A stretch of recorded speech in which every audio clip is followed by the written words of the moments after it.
অর্থ কি? প্রকৃতি শব্দের অর্থ জ্ঞান। কৃষিজীবী কারা?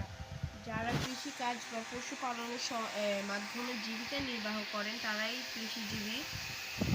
যারা জীবিকা নির্বাহের জন্য বিভিন্ন ধরনের কাজ বা পেশায় নিয়োজিত আছেন। নানা পেশার মানুষ বলতে তাদেরকেই বোঝায়। জীবিকা বলতে কি বুঝো?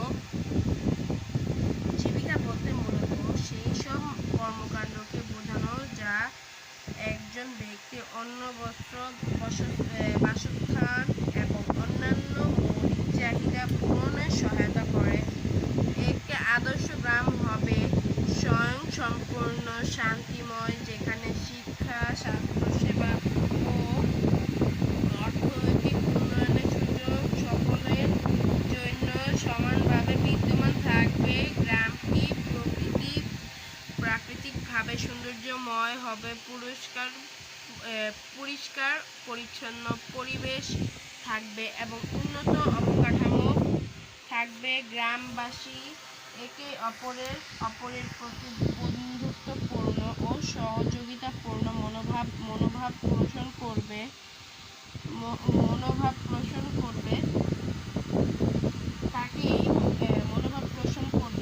তারপর সংরক্ষণ শব্দের অর্থ কি? সংরক্ষণ শব্দের অর্থ হলো বিশেষভাবে তত্ত্বাবধান ও রক্ষণাবেক্ষণ।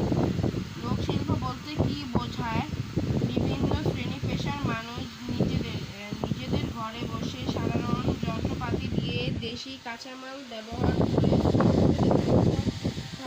যেসব সামগ্রী তৈরি করে তাদের লোকশিল্প বলে। মনোযোগ শব্দটির সন্ধি বিচ্ছেদ হলো মনোযোগ।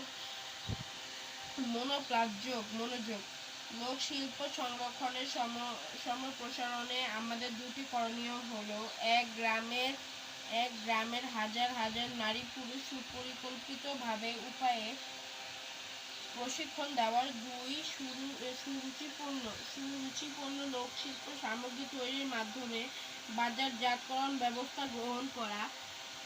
সৌরভ শব্দের বিপরীত শব্দ কি? সৌরভ শব্দের বিপরীত শব্দ হলো দুর্গন্ধ। পুষ্প শব্দের একটি সমার্থক শব্দ লেখো। পুষ্প শব্দের একটি সমার্থক শব্দ হলো কুসুম। বস্তু জগৎ বলতে কি বোঝানো হয়েছে? বস্তু জগৎ বলতে আমাদের চারপাশের বাস্তব, প্রত্যক্ষ ও দৃশ্যমান জগৎকে বোঝানো হয়েছে। ভাবো কাজ একটি সাবজেক্ট কি? পরীক্ষা কি বলো?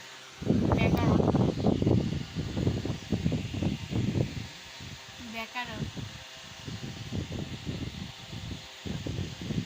বাংলাদেশ লন্ডন ব্যাকরণ নির্মিত।